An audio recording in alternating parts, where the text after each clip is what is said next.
What's up, everybody? Tim Anderson here, aka Renfill, and welcome. Finally, it took me long enough.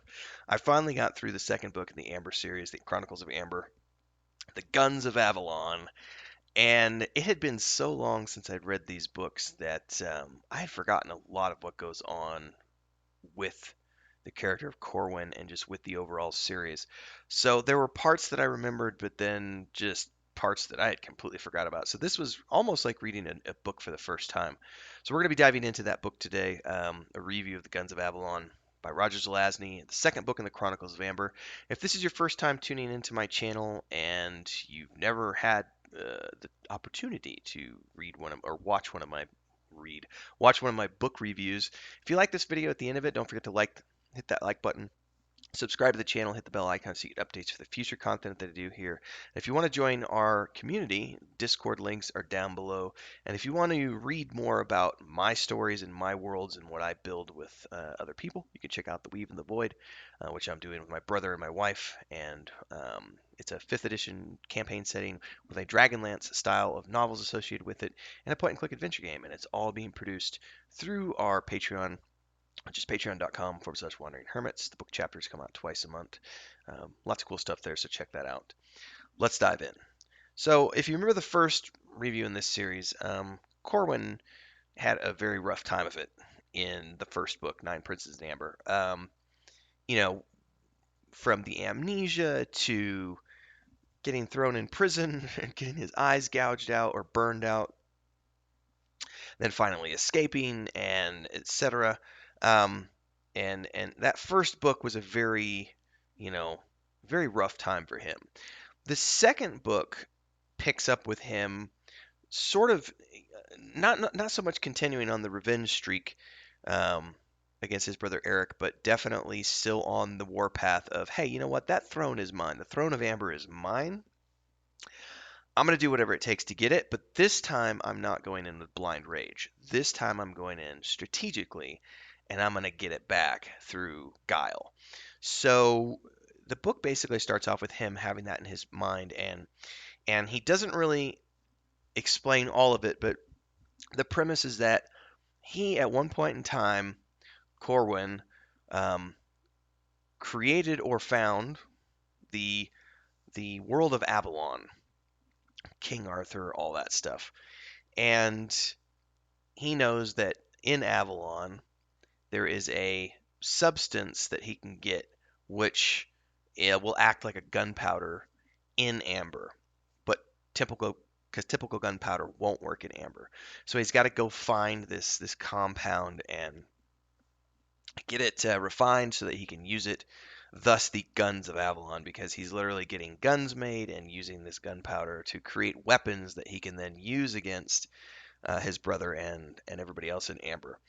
So the book starts off with him knowing that that's what he's going to be doing, and so he sets out to find Avalon. Unfortunately, Avalon as he knew it has been destroyed, and it doesn't ever really go into why that is, just that it's no longer there. And so he has to look for a version of that that's as close to the original as possible so that he can still find this gunpowder that he needs.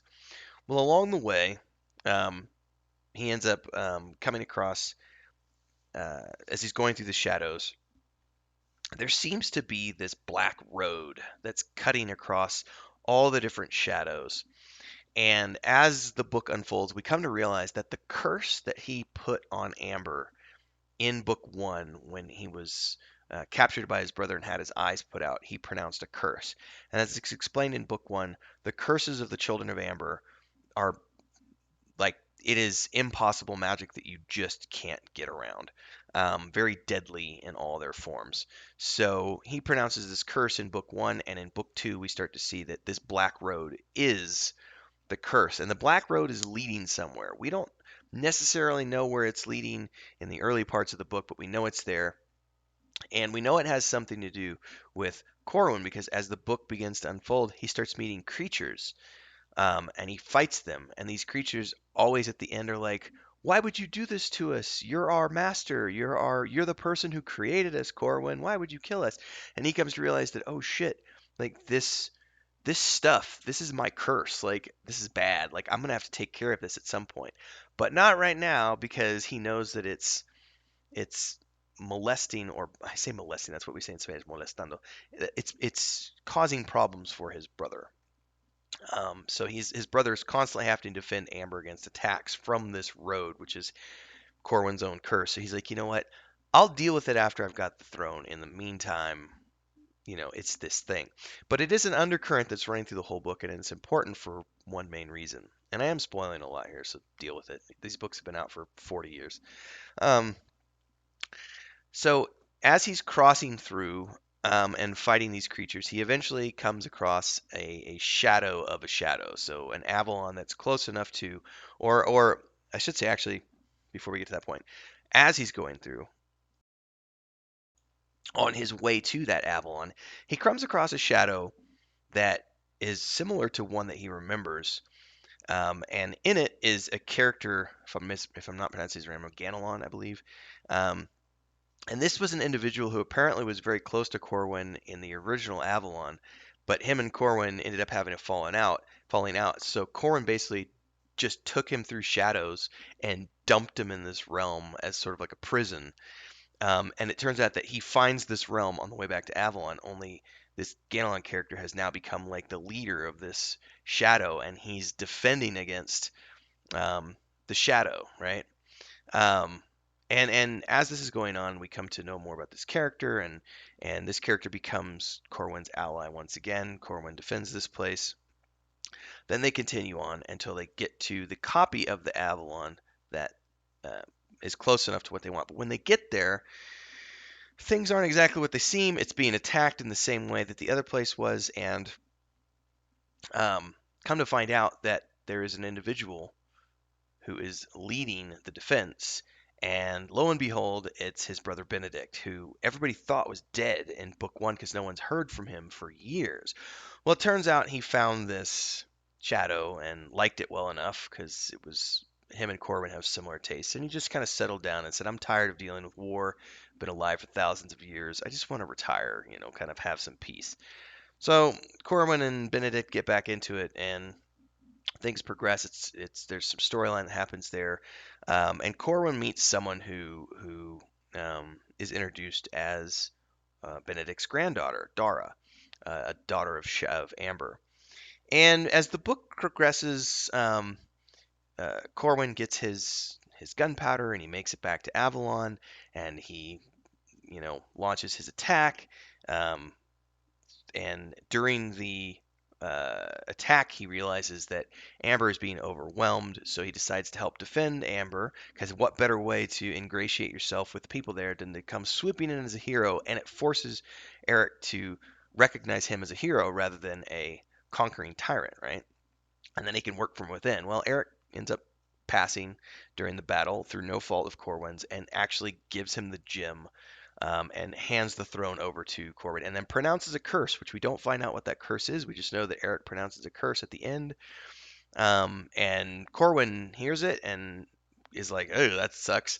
But they don't say what it is, but that's all cool. And then as this is going on, Dara shows up again and disappears and wants to go walk the pattern. And then Benedict shows up and he's like, I don't have a granddaughter. I don't know what you're talking about. And Corwin realizes that, oh shit, Dara's not his great daughter. Dara's not his granddaughter.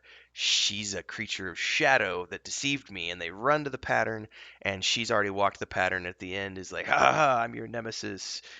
Shit is coming, and disappears into the ether, leaving Corwin with the throne, but also with the threat of knowing that whatever was at the heart of the curse that he laid during book one has now created this avatar, that is now his nemesis, that has walked the pattern, and so now has all of the powers of a child of Amber, and also is controlling the darkness, which is where they leave us at the end of this book, The Guns of Avalon, and sets us up for the next book, which I think is called The Sign of the Unicorn.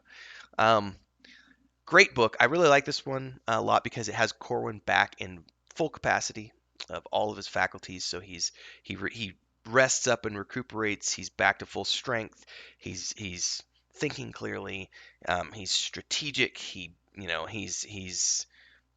actually beats Benedict using a little bit of guile, but like Benedict is unbeatable. So we see that Corwin is a very formidable foe in and of himself. So it's a very good book in setting up Corwin to be who he really is, which is a really badass child of Amber. But he's left with a situation that is going to require more than just him to take care of because it is a very dire situation at the end of this book. So that's sort of a spoiler review of the Guns of Avalon. Hopefully you enjoyed. If you like the video, smash the like button, follow the channel, subscribe, all those things. Hit the bell icon. Join our Discord if you'd like to down below. And if you want to hang out with us over on Patreon for The Weave and the Void, you can pre-order all the books there, get access to the book chapters, all those good things, pre-order the game. It's patreon.com/wandering hermits. Hopefully I'll see you over there as well. Stay tuned for the next episode in the series. Happy reading, everybody. Until next time, cheers.